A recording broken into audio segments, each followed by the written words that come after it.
धाराशिव नगरपालिका निवडणुकीचा प्रचार जोरदार सुरू आहे। जिल्ह्याचे पालकमंत्री शिवसेना उमेदवारासाठी आज प्रचार सभा घेणार आहेत। उमरगा इथे काँग्रेस आणि शिवसेनेची युती झाली असून या युतीवर टीका होते। साताऱ्यातील रहिमतपूर या ठिकाणी नगरपालिका निवडणुकीकरता भाजपची सभा झाली। यावेळी मंत्री शिवेंद्रराजे भोसले यांनी राष्ट्रवादीच्या घड्याळ चिन्हावर टीका केली। वेळ आता कमळाची आहे, घड्याळाची वेळ चांगली नाही असा टोला त्यांनी लगावला। जळगावच्या नशिराबादमध्ये मंत्री गिरीश महाजन यांनी शक्ती प्रदर्शन केलं। भाजप सेना युतीच्या उमेदवारांसाठी महाजनांनी रोड शो काढला। ढोल ताशांच्या गजरात कार्यकर्त्यांनी मोठ्या संख्येने या रोड शो मध्ये सहभाग घेतला। लातूर जिल्ह्यातील अहमदपूर नगर परिषदेच्या निवडणूक प्रचारासाठी आयोजित सभेत काँग्रेस नेते माजी मंत्री आमदार अमित देशमुख यांचा अनोखा अंदाज पाहायला मिळाला। एक गीत गात मतदारांना मौसम बदलण्याचं अर्थात मत रूपी आशीर्वाद काँग्रेस महाआघाडीच्या उमेदवारांच्या पारड्यात टाकण्याचं आवाहन त्यांनी केलं। केंद्रीय मंत्र्यांच्या विरोधामुळे मुक्ताईनगरमध्ये युती होऊ शकली नाही असा आरोप मंत्री गुलाबराव पाटील यांनी केला। यावेळी त्यांनी शेरोशायरी करत केंद्रीय मंत्र्यांना सुनावलं। उपमुख्यमंत्री एकनाथ शिंदे यांनी संगमनेर नगर परिषद निवडणुकीच्या प्रचारावेळी काँग्रेस नेते बाळासाहेब थोरात आणि आमदार सत्यजित तांबेंवर जोरदार टीका केली। मामा भाच्यामध्ये भांडण आहे, ते त्यांचं घर सांभाळू शकत नाही असा निशाणा उपमुख्यमंत्री शिंदेंनी लगावला। अलिबाग नगरपालिकेमध्ये गेले 20 वर्ष सत्ता गाजवणाऱ्या शेतकरी कामगार पक्षाला शह देण्यासाठी भाजप आणि शिंदे सेना एकत्र आलेत। युतीच्या उमेदवार तनुजा पेरेकर यांनी त्यांच्या विजयाचा विश्वास व्यक्त केलाय। अलिबागमधील डम्पिंग ग्राउंडच्या समस्येवर विशेष लक्ष केंद्रित करत आपण हा प्रश्न मार्गी लावणार असल्याचं आश्वासन त्यांनी दिलंय। काही ठिकाणी महायुतीमधील दोन्ही पक्ष समोरासमोर असले तरीही रणनीती वरिष्ठांनी विचार करून केलेली आहे। विरोधकांना कोणतीच जागा द्यायची नाही या उद्देशाने महायुतीमधील पक्ष काही ठिकाणी एकमेकांच्या विरोधात उभे राहिलेत असं मंत्री आशिष शेलार यांनी म्हटलंय। नाना पटोले यांची कॉपी करत देवेंद्र फडणवीसांनी टीव्ही आणि पेपरमध्ये देवाभाऊ असं नाव छापायला सुरुवात केली अशी टीका काँग्रेस प्रवक्ते हनुमंत पवार यांनी केली आहे। मात्र महाराष्ट्रात नानाभाऊ हा एकच भाऊ आहे असं पवार म्हटले। अजित पवारांचा राजीनामा मागणं म्हणजे पॉलिटिकल स्टंट असल्याची टीका आमदार सना शेख यांनी केली आहे। निवडणुकीमध्ये असे आरोप केले जातात असं शेख यांनी म्हटलंय।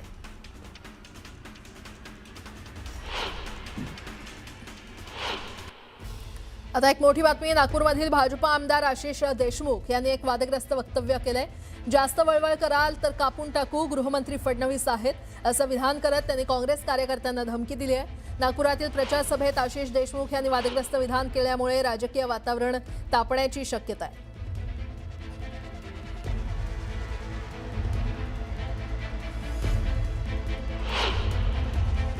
सर्जाला सांगून द्या, मला फलकून टाकील सर्जा तुले हरका, हे देवेंद्र फडणवीस साहेबांचं सरकार आहे। गृहमंत्री मुख्यमंत्री नागपुरातले आहे, जास्ती वळवळ केली फलकून टाकू तुले हरका। एक मोठी बातमी, मुख्यमंत्री देवेंद्र फडणवीस आणि शिवसेना आमदार संतोष बांगर यांच्यामध्ये शीतयुद्ध रंगल्याचं पाहायला मिळतंय। शिवसेना आमदार संतोष बांगर यांनी भाजप आमदार तानाजी मुटकुळे यांच्यावर गंभीर आरोप केल्यानं नव्या वादाला तोंड फुटलंय। माझ्या घरी सकाळी 6 वाजता 100 पोलीस पाठवले, पोलिसांकडून घराची झाडाझडती घेतली आणि असा दावा आमदार संतोष बांगर यांनी केलाय। तर पोलीस प्रशासनावर दबाव आणून एखाद्या आमदाराच्या घराची झाडाझडती होत असेल तर हे चुकीचं आहे असा गंभीर आरोपही त्यांनी केला होता। तर दुसरीकडे हिंगोलीत झालेल्या जाहीर सभेत मुख्यमंत्री देवेंद्र फडणवीस यांनी नाव न घेता संतोष बांगर यांना टोला लगावलाय। हिंगोलीतील काही जणांना फक्त माल कमवायचा आहे असं म्हणत फडणवीसांनी जोरदार टोला लगावला। माल कमवणाऱ्यांच्या हातात सत्ता गेल्यास कल्याण होणार नाही अशी घणाघाती टीका मुख्यमंत्र्यांनी केली आहे। त्यामुळे संतोष बांगर आणि मुख्यमंत्र्यांमध्ये चांगलीच जुंपल्याचं पाहायला मिळतंय।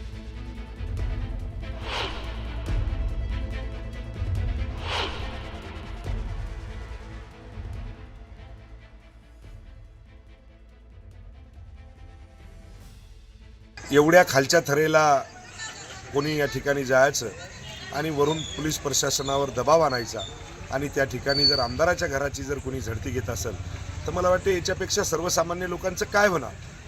म्हणजे निव्वळ दादागिरी या ठिकाणी चाललेली आहे।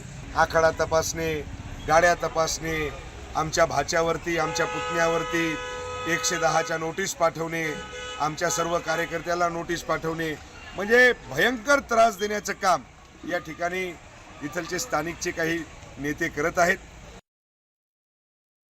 आज या ठिकाणी आमचे नगराध्यक्ष असले आणि कदाचित त्यांच्या हातून काही चूक झाली, अशोकराव आहेत, मेघनाताई आहेत, आमदार साहेब आहे, मी आहे, आम्ही त्यांना समजवू शकतो आणि त्यांच्या हातून योग्य काम घडवू शकतो. पण या ठिकाणी केवळ असे लोक आले की ज्यांना फक्त आणि फक्त माल कमवायचा आहे, तर तुमचं त्या ठिकाणी काही कल्याण होणार नाही. 2 तारखेला कमळाची काळजी तुम्ही करा, त्यानंतर 5 वर्ष तुमची काळजी आम्ही करू, हे वचन तुम्हाला या ठिकाणी देतो. पुन्हा एकदा बातम्या पाहणार आहोत वेगवान स्वरूपात. छत्रपती संभाजीनगर मनपा निवडणुकीसाठी प्रसिद्ध झालेल्या प्रारूप मतदार याद्यांमध्ये मोठ्या प्रमाणात चुका आढळल्यात. एका प्रभागातील हजारो नावं थेट दुसऱ्या प्रभागात गेल्याचं समोर आलंय. एकट्या छत्रपती संभाजीनगर महापालिका हद्दीमध्ये 2,500 आक्षेप नोंदवण्यात आले. समाज कल्याणच्या अंतर्गत येणाऱ्या शासकीय वसतिगृहाच्या विद्यार्थ्यांच्या जेवणात पाल आढळल्याच्या निषेधार्थ वंचित बहुजन आघाडीच्या वतीनं पालकमंत्री संजय शिरसाट यांच्या कार्यालयावर पाल भेट आंदोलन करण्यात आलं.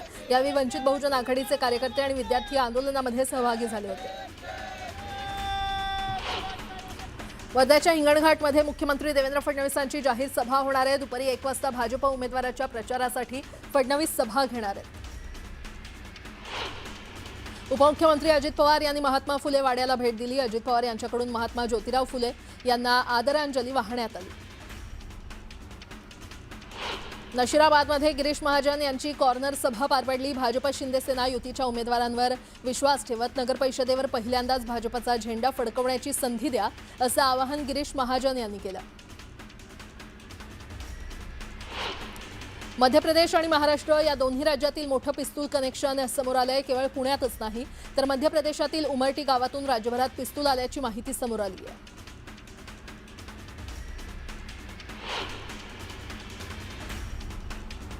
जळगाव चोपडा नगर परिषदेचे निवडणुकीतील उमेदवारांच्या होम टू होम भेटण्याचा कल दिसून येतोय. प्रभाग 2 मधून शिवसेनेचे उमेदवार मतदारांच्या प्रतिसाद ठिकठिकाणी औक्षण केलं जात आहे.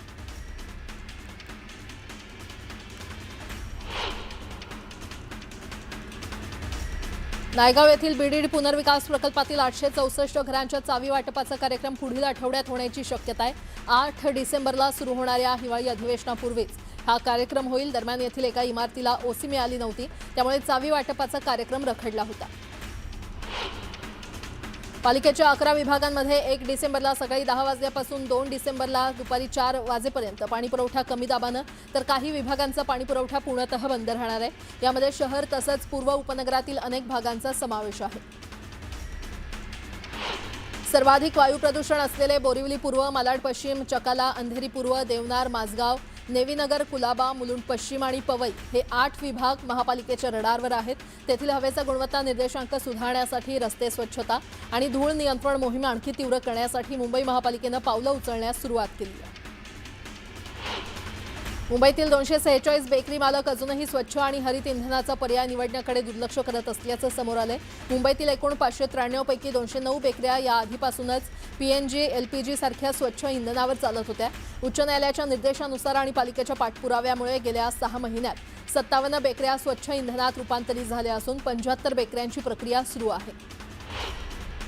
राज्य मार्ग परिवहन एसटी महामंडळाच्या बस स्थानकांमध्ये वर्षभर स्वच्छता कायम राहावी यासाठी आता अचानक तपासणी केली जाणार आहे. स्टँड अस्वच्छ आढळल्यास संबंधित डेपो मॅनेजरवर थेट कारवाई केली जाईल.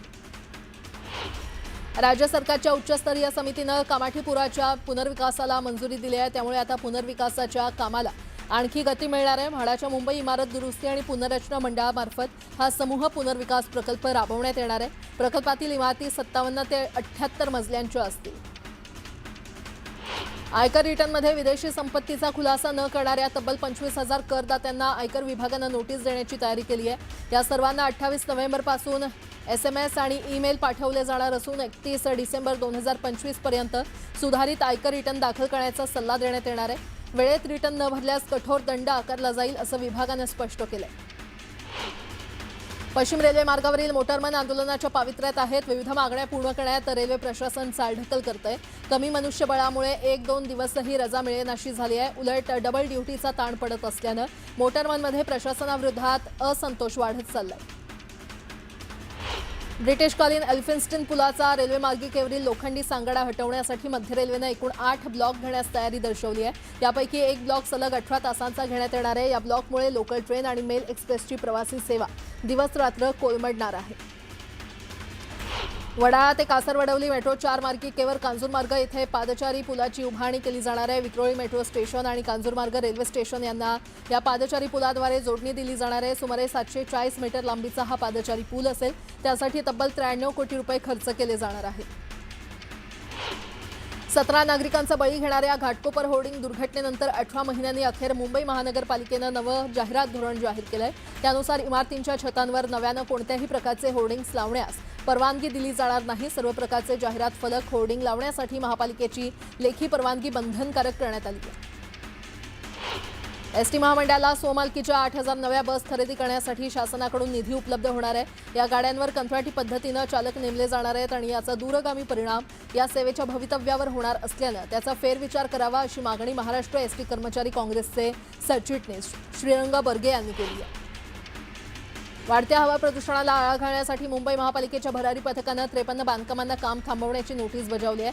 त्यामध्ये जी दक्षिण विभागाच्या सिद्धार्थनगर परिसरातील 17, ई विभागाच्या माझगाव परिसरातील 5 आणि पी उत्तर विभागातील मालाड परिसरातील 31 बांधकामांचा समावेश आहे. बांधकाम स्थळांच्या ठिकाणचं प्रदूषण मोजणारे 117 सेन्सर्स बंद असल्याचं निष्पन्न झालंय. राष्ट्रीय आरोग्य अभियानाच्या माध्यमातून आणि टाटा कॅन्सर केअर हॉस्पिटलच्या तांत्रिक सहकार्यानं राज्यात 26 ठिकाणी डे केअर सेंटर सुरू करण्यात येणार आहेत. ग्रामीण भागातील जिल्हा स्तरावर त्यामुळे कॅन्सर रुग्णांवर उपचार करणं सोपं होणार आहे. मुंबई सेंट्रल प्रादेशिक परिवहन कार्यालयामध्ये आता पक्क्या वाहन परवान्याच्या चाचणीवर कॅमेऱ्याचं लक्ष राहणार असून ती आरटीओ इन्स्पेक्टरकडूनच घेण्यात येणार आहे. या संदर्भातील नवीन मार्गदर्शक सूचना प्रशासनाकडून जारी करण्यात आल्या असून चाचणी प्रक्रियेमध्ये चालढकल झाल्यास संबंधित अधिकाऱ्यांवर शिस्तभंगाची कारवाई होणार आहे. देशातील उच्च शिक्षण संस्थांनी विविध अभ्यासक्रमांच्या विद्यार्थ्यांच्या परीक्षा वेळेत घेऊन त्यांना 180 दिवसांच्या आत पदवी प्रमाणपत्र द्यावेत असे निर्देश विद्यापीठ अनुदान आयोगानं देशभरातील उच्च शिक्षण संस्थांना दिलेत. अनेक उच्च शिक्षण संस्थांकडून शैक्षणिक कॅलेंडरचं पालन होत नसल्यानं यूजीसीनं कडक कारवाई करण्याचा इशारा दिलाय. आता एक मोठी बातमी. येत्या 2 डिसेंबरला नगरपरिषद आणि नगरपंचायतींसाठी राज्यात मतदान होणार आहे. मात्र ही तारीख आणखी एका कारणामुळे चर्चेत आली आहे. 2 डिसेंबरपर्यंत आम्हाला महायुती टिकवायची आहे असं सूचक विधान भाजप प्रदेशाध्यक्ष रवींद्र चव्हाण यांनी केल्यामुळे राज्यात खळबळ माजली आहे. रवींद्र चव्हाण यांच्या विधानाचे विविध अर्थ काढले जाऊ लागले. दरम्यान खासदार श्रीकांत शिंदे यांनी यासंदर्भात दिलेल्या प्रतिक्रियेमुळे देखील चर्चांना आणखी उधाण आलंय. स्थानिक स्वराज्य संस्था निवडणुकीत फोडाफोडीच्या मुद्द्यावरून राजकारण तापलंय. त्यात कोकणातील निलेश राणेंनी भाजपकडून पैसे वाटप केले जात असल्याच्या आरोपामुळे या संघर्षाला आणखी धार आल्याचं बोललं जात असताना चव्हाणांच्या विधानामुळे 2 डिसेंबर नंतर महायुतीत नेमकं काय होणार यावरून अनेक तर्क लढवले जात आहेत.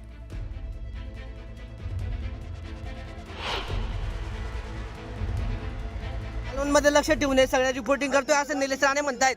चव्हाण साहेब 1 मिनिट थांबा जरा 1 मिनिट. 2 तारखेपर्यंत मला युती टिकवायची आहे. 2 तारखेपर्यंत मला युती टिकवायची आहे. माहिती ना ते काय बोलले रवींद्र चव्हाण. मग त्यांना विचारा त्यांना पुढे पण टिकवायचे का.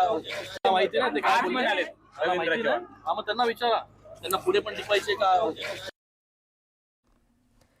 कोकणात नगरपरिषदेच्या निवडणुकीत हाय व्होल्टेज ड्रामा सुरू असताना एकेका मतासाठी 25,000 रुपये वाटले जात असल्याचा खळबळजनक आरोप शिवसेना आमदार निलेश राणे यांनी केलाय. यावरून महाराष्ट्रात खळबळ माजली आहे. निलेश राणेंनी भाजपवर पैसे वाटपाचा आरोप करत थेट भाजप कार्यकर्त्यांच्या घरावर छापा टाकल्यानं घडामोडींना वेग आलाय.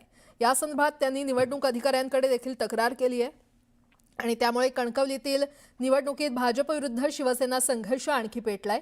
यावरून आता जोरदार वार पलटवार सुरू झालेत. ही जी काही 7-8 घरं आहेत ज्यांच्यामध्ये रोज 50 लाख 1 कोटी 50 लाख 1 कोटी हे रोज पैसे येत आहेत. म्हणजे निवडणूक गेली कितीला. 10-10 हजारांनी मतं विकत घेतली जात आहेत. 15-15 हजारांनी मतं विकत घेतली जात आहेत. जर त्यांना कळलं असतं ह्या बाजूनी वाटप होतंय तर ते 25,000 50,000 गेले असते.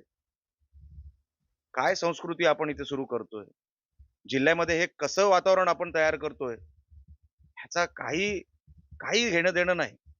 जिल्हा बिघडला तरी चालेल, पण निवडणुका जिंकायच्या आणि हे एकच माणूस करतोय फक्त. चव्हाण साहेबांनी हे करू नये, हे थांबावं म्हणून साहेब हे आमचा प्रयोग आहे किंवा आम्ही हा प्रयत्न करतोय. अशा निवडणुका कशा जिंकता येतील कोणाला समोर 25,000 एका मताला. पुन्हा एकदा बातम्या वेगवान स्वरूपात. सोलापुरात धावत्या कारला भीषण आग लागल्याची घटना घडली आहे. अचानक लागलेल्या या आगीमध्ये सुदैवानं कोणतीही जीवितहानी झालेली नाही. तुळजापूरहून सोलापूरच्या दिशेनं ही कार जात असताना कारनं अचानक पेट घेतला. मुंबई नाशिक महामार्गावरील शहापूरजवळ वाहनानं जोरदार धडक दिल्यानं दोघेही फेकले गेले. अपघातात एकाचा जागीच मृत्यू झाला असून एक जण गंभीर जखमी झाला. अमरावती मार्डी रोडवर 2 कारची समोरासमोर धडक झाली. या अपघातात जिल्हा परिषद शाळेच्या महिला शिक्षिकेसह 2 शिक्षकांचा मृत्यू झालाय तर 4 जण गंभीर जखमी झाले. डॉक्टर गौरी पालवे मृत्यू प्रकरणात गुरुवारी वरळी पोलिसांनी दंडाधिकारी न्यायालयामध्ये खळबळजनक माहिती दिली. मृत गौरी आणि आरोपी पती अनंत गर्जे याच्या शरीरावर जखमा आढळल्यात. घटनेपूर्वी दोघांमध्ये झालेल्या संभाषणाचं रेकॉर्डिंग देखील मिळालं असून त्याची तपासणी करून आत्महत्या की हत्या हे स्पष्ट होणार असल्याचं सांगितलं. डॉक्टर गौरी यांच्या मृत्यू प्रकरणातील आरोपी अनंत गर्जे याची पोलीस कोठडी संपल्यानं त्याला गुरुवारी न्यायालयामध्ये हजर करण्यात आलं. न्यायालयानं त्याची पोलीस कोठडी 2 डिसेंबरपर्यंत वाढवली आहे. या प्रकरणात आरोपी करण्यात आलेल्या अनंतच्या दोघा भावंडांचा शोध सुरू असून त्यांना अटक करण्यासाठी अनंत गर्जेची पोलीस कोठडी आवश्यक असल्याचा युक्तिवाद सरकारी वकिलांनी केला होता. अमरावती जिल्ह्यातील बडनेरा शहरात 2 दिवसांपूर्वी 10 ते 12 जणांनी ऋषिकेश खापेकर या 27 वर्षीय तरुणाची निर्घृण हत्या केली होती. या घटनेनं प्रचंड संताप नागरिकांमध्ये असून आमदार रवी राणा यांनी मृतक ऋषिकेशच्या कुटुंबियांची सांत्वनपर भेट घेतली. आरोपींची भरवस्तीत धिंड काढून धुलाई करा अशी संतप्त प्रतिक्रिया त्यांनी दिली.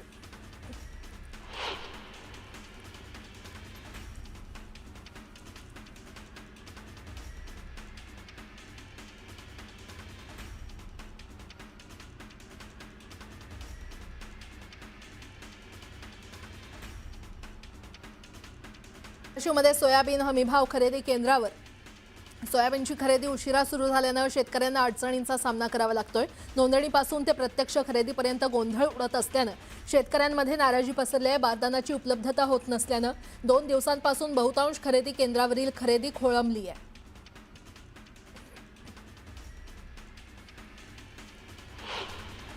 वर्षात छत्रपती संभाजीनगरहून मुंबईचा रेल्वे प्रवास डबल ट्रॅकवरून शक्य होणार आहे. छत्रपती संभाजीनगर अंकाई रेल्वे मार्गाच्या दुहेरीकरणाच्या कामानं गती पकडली असून रूळ टाकण्याच्या कामाचाही श्रीगणेशा झालाय. जून 2027 पर्यंत हे काम पूर्ण करण्याचं लक्ष्य रेल्वेनं ठेवलंय. छत्रपती संभाजीनगरमधील समर्थनगर येथील एका अभ्यासिकेमधील पिण्याच्या पाण्यात जंतू आढळल्याचा आरोप विद्यार्थ्यांनी केलाय. जंतुयुक्त पिण्याचं पाणी पिल्यामुळे आजारी पडल्याचा आरोप करत विद्यार्थी अभ्यासिकेबाहेर आक्रमक झाले होते. त्यानंतर संबंधित अभ्यासिकेकडून नवीन पाण्याचे फिल्टर बसवलं जाईल असं आश्वासन देण्यात आलं. भंडाऱ्यातील किटाडी ते मासळ मार्गावर गुरुवारी सायंकाळी अचानक पट्टेदार वाघ रस्त्यावर उतरल्यानं काही काळ मार्ग बंद झाला होता. वाघानं शांतपणे रस्ता ओलांडतानाची दृश्य अनेकांनी मोबाईलमध्ये कैद केली.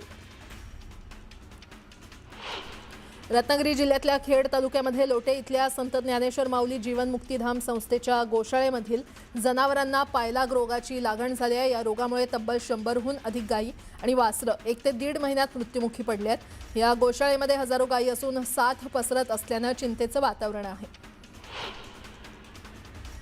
पुणे जिल्ह्यामधील खेड तालुक्यातील खरपुडी गावामधील आंबे ओहळ या वस्तीवरील शेतकरी ज्ञानेश्वर तनपुरे यांच्या घरात बिबट्यानं झडप घेतल्याची घटना घडली आहे.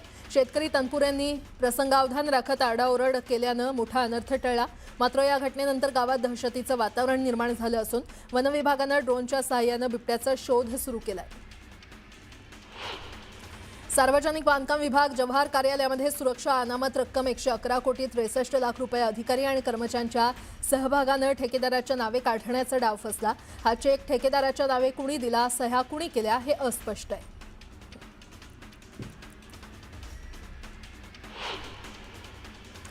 सविस्तर बातमी. नाना पटोले यांची कॉपी करत देवेंद्र फडणवीसांनी टीव्ही आणि पेपरमध्ये देवाभाऊ असं नाव छापायला सुरुवात केली, अशी टीका काँग्रेस प्रवक्ते हनुमंत पवार यांनी केली आहे. मात्र महाराष्ट्रात नानाभाऊ हा एकच भाऊ आहे असं पवार म्हटलं.